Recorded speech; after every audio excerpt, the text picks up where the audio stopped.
Hey everyone, welcome back to the English Learning Podcast. I'm Brain. And I'm Anna, so glad to have you with us today. If you're someone who's been learning English for a while, but still feels stuck, like you know the words, but when it's time to speak, your brain freezes, then this episode is just for you. Absolutely. Today we're diving into something that holds so many learners back, translating from your native language instead of thinking directly in English. This one habit, translating everything in your head, can be the biggest roadblock to fluency. It slows you down, makes you hesitate, and can even mess up your grammar. But don't worry.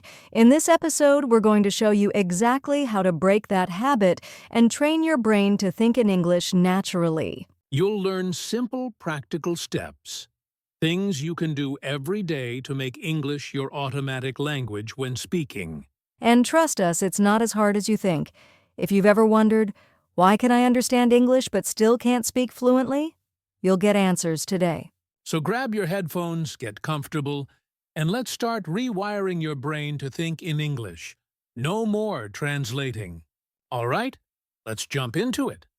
So why is translating in your head such a big problem? Well, for one, when you translate, you're adding an extra step to the thinking process. You hear something in English, then try to find the words in your language, then try to turn them back into English. That's a huge delay. Exactly. And that delay? That's what causes hesitation. You start thinking, wait, what's the English word for that? How do I say this correctly? And by the time you figure it out, the conversation has already moved on. Right, I remember talking to one of my students who said, I know what I want to say in my language, but I freeze when I speak English. And the reason? She was translating every single word in her head. That's a common story. And here's the thing, languages aren't built the same. The structure, grammar, even the way we express ideas, it's different. Oh, yes, like in English we say I'm cold, but in many languages people say I have cold. If you translate directly, it sounds strange or even wrong. Exactly. And here's another issue. When you translate word for word, you often lose meaning. Idioms, expressions, even emotions, they don't always translate well. And that affects your confidence. You start second-guessing yourself, did I say that right? Did I make a mistake? And suddenly, you're silent. Yep. And here's a mindset shift. Fluency isn't about translating perfectly. It's about communicating naturally. You have to learn to trust your English thinking. I love that. And for anyone listening, you're not alone if you do this. Almost every English learner starts by translating. But if you stay in that phase too long, it becomes a habit that slows your progress. And like any habit, it can be changed. But first, you have to be aware of it. Ask yourself, do I translate before I speak? Do I need to think in my language first? And if the answer is yes, that's okay, but now it's time to fix it. And don't worry, we'll show you how. We've got a lot of great strategies coming up. But before we go there, let's explore how your brain actually learns and processes languages. It'll help you understand why thinking in English is so powerful. All right, let's nerd out for a second. Just a little bit of brain science. Don't worry, we'll keep it simple and fun. You love this part, don't you? Guilty. But it's actually really important to understand what's happening in your brain when you learn a language. Okay, brain, give it to us. What's going on in our heads when we speak English? So, your brain has something called neural pathways. Think of them like roads. When you do something again and again, like brushing your teeth or riding a bike, your brain builds strong, fast roads for that activity. Okay, so when you're learning English, you're trying to build those roads? Exactly.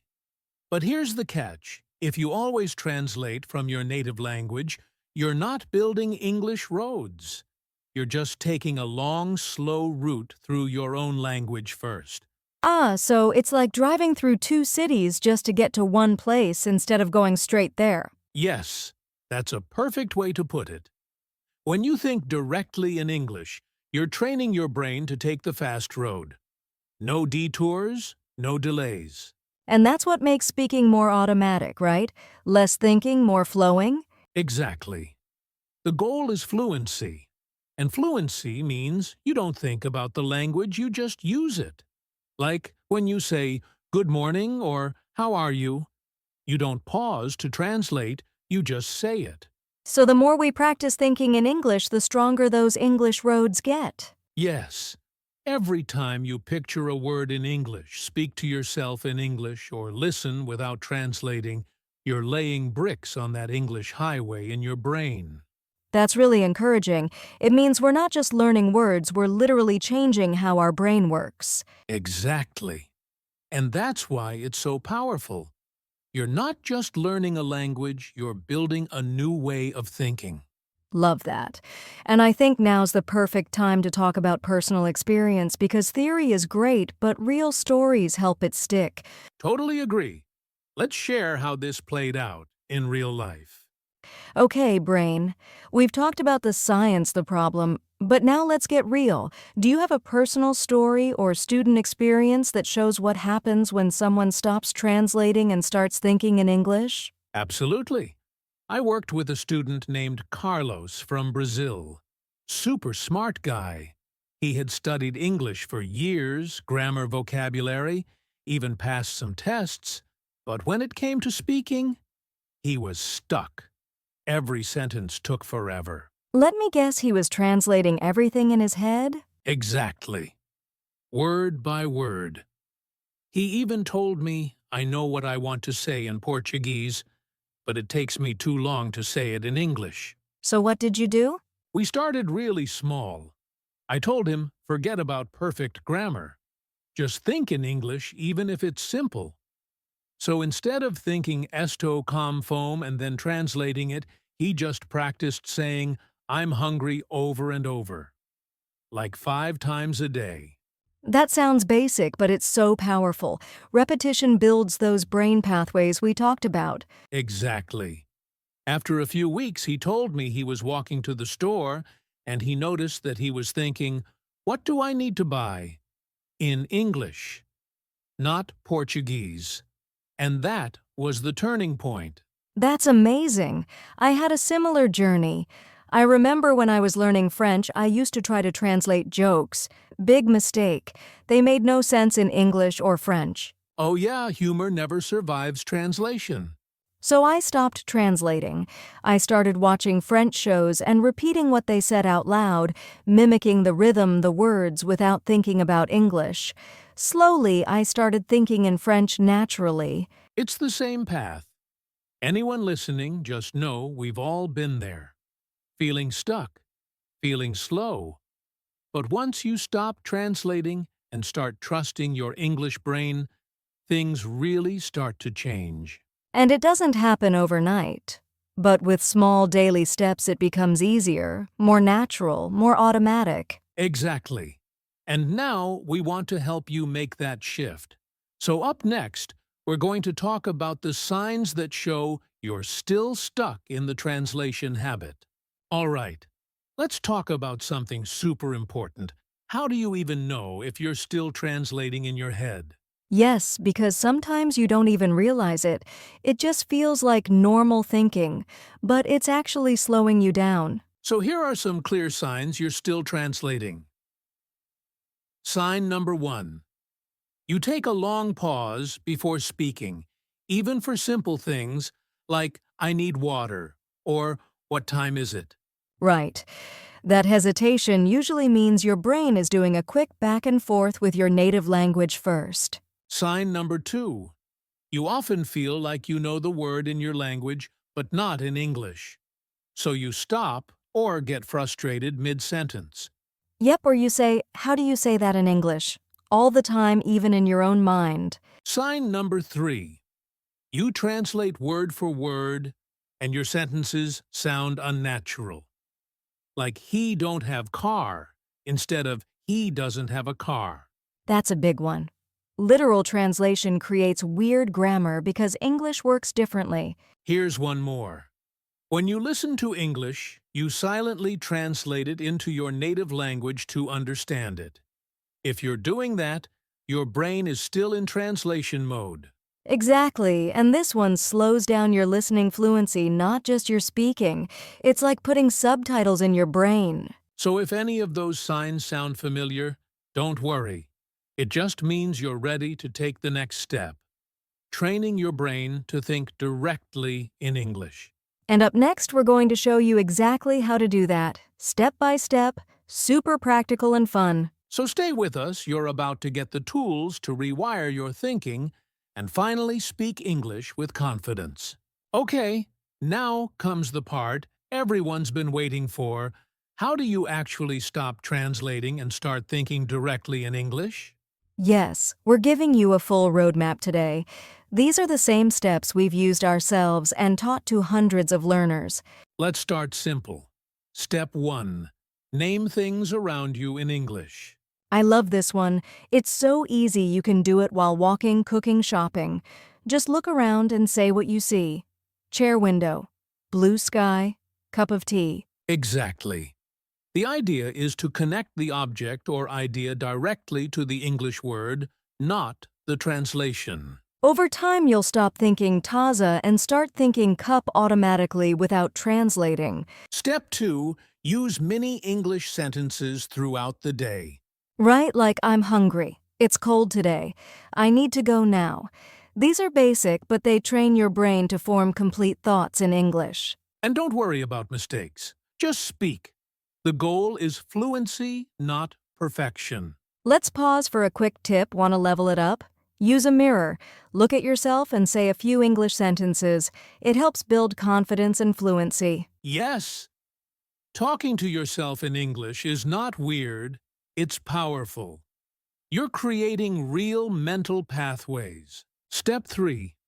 Think in English about your actions. So if you're making coffee, say in your mind, I'm boiling water. I'm adding sugar. I'm pouring milk. This builds fluency around your daily routine.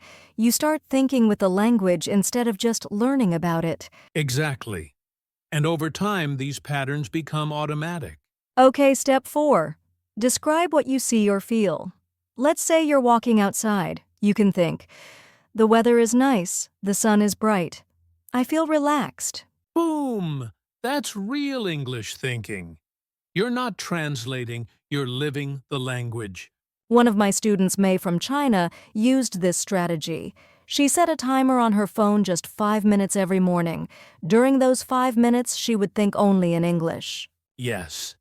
And I remember she started with very basic thoughts like, I am brushing my hair, but after 2 weeks, she was forming full ideas like, I hope I don't miss the bus today. It's about building momentum, one thought at a time. All right, step 5.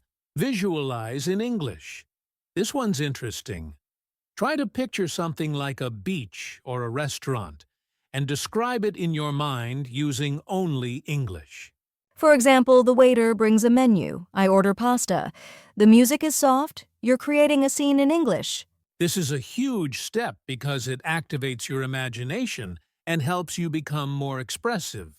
Here's a fun one. Use English for your inner voice.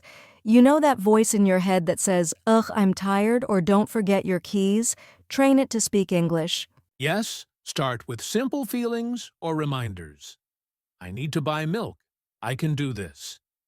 This helps your brain operate in English even when you're not speaking out loud. It's private, personal, and super effective. Now, listen closely. This is important. Repetition builds fluency. Don't do these steps once and expect instant results. Yes, the key is to repeat, reuse, and reinforce. If you keep naming things in English, describing actions, and thinking in simple phrases, your brain starts to switch naturally. Fluency is not a big leap. It's a series of small wins stacked every day. Exactly. So be patient with yourself. Consistency beats perfection every time. Okay, quick recap of the main solutions. 1. Name objects around you in English. 2. Use short English sentences during daily tasks. 3. Describe your actions in real time. 4. Visualize scenes and narrate them in English. 5. Use English in your inner voice. 6. Repeat, reuse, and reinforce daily. Start small, stay consistent, and trust the process. Thinking in English is not magic, it's muscle memory. Up next, we'll talk about fun ways to practice this every day without textbooks or boring lessons. Okay, so you're trying to think in English, but let's be honest, it's not always smooth sailing. Let's talk about the common challenges learners face on this journey. Challenge number 1. Your brain feels tired or slow.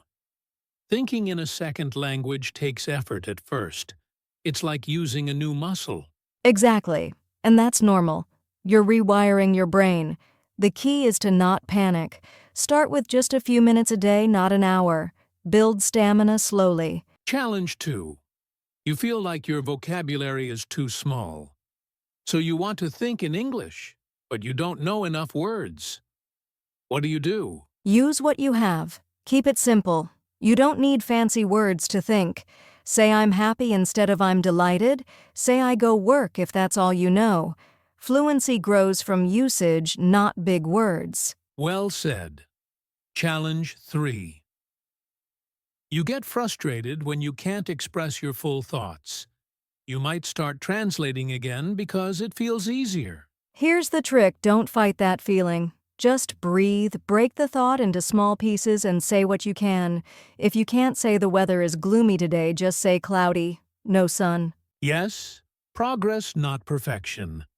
Don't let frustration stop your flow. Exactly. The more you practice, the smoother it gets. And remember, every English speaker was once a beginner too, even us. Absolutely.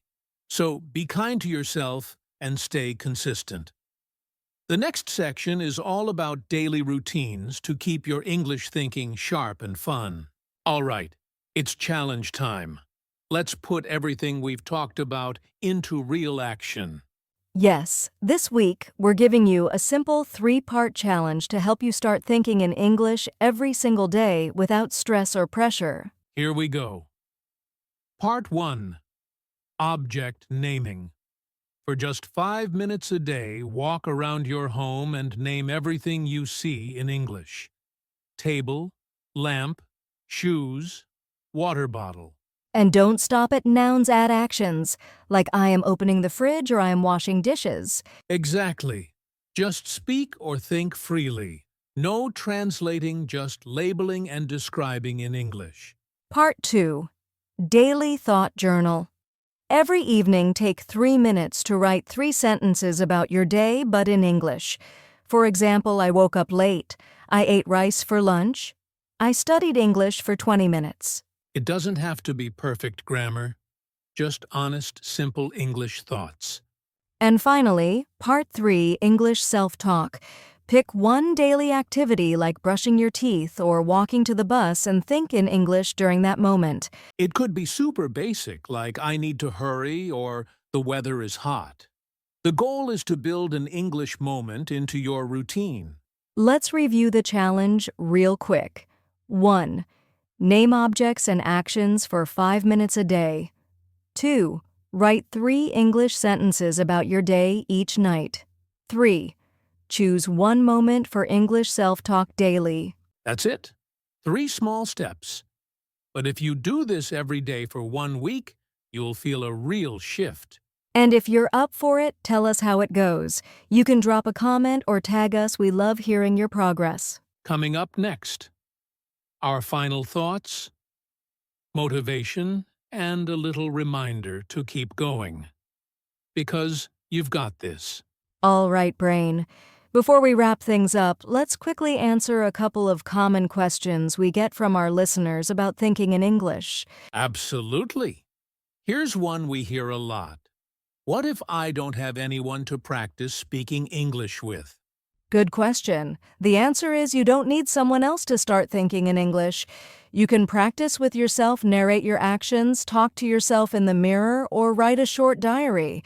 Speaking starts in the mind, not the mouth. Exactly. Okay, next one. Is it okay if I still translate sometimes? Yes. In the beginning, it's totally normal. Your brain is adjusting. The goal isn't to never translate, it's to reduce it over time. Just be aware when you're translating and gently try to switch back to English. Don't beat yourself up. Progress happens little by little. And remember, even fluent speakers have inner monologues that start simple. If you've got more questions, send them in. We love answering them on the show. And now let's close with some final thoughts and motivation. Wow, Anna, we covered a lot today. From why translating holds us back to how our brains process language, all the way to practical steps. You can start right now to think in English. Yes, and remember, thinking in English isn't about being perfect. It's about progress building new habits little by little. If you're still translating, that's okay. It just means your brain is rewiring. The key is to keep practicing those simple steps, naming objects using short sentences and talking to yourself in English. Exactly. Consistency is the secret sauce. Do a little every day, and soon your English will start to flow naturally. And don't forget the practice challenge we gave you this week. Take it one step at a time and celebrate your small wins. Your journey to thinking in English is a marathon, not a sprint. So be patient, be kind to yourself, and most importantly, keep going. We believe in you. You can make English your second nature. And when you do, your speaking will become faster, smoother, and way more confident. Thanks for hanging out with us today. If you liked this episode, don't forget to subscribe and share it with friends who want to improve their English. And leave us a comment or message telling us how you're doing with thinking in English. We love hearing your stories. All right, see you next time on the English Learning Podcast. Keep thinking in English and stop translating. You've got this. Thanks so much for listening today. We hope you found these tips useful and that you're ready to start thinking in English, no more translating. Absolutely. Remember, practice makes progress. So keep applying what you've learned and watch your English skills grow every day. If you enjoyed this episode, please give it a thumbs up, share it with your friends, and subscribe to the English Learning Podcast so you never miss a new episode. And don't forget to leave a comment or send us your questions. We love hearing from you, and your stories inspire us and other learners too. Also, check out the show notes for links, resources, and the weekly practice challenge we talked about. All right, that's it for today. Thanks again for joining us. Keep thinking in English and stop translating. You're on the path to fluency. See you next time.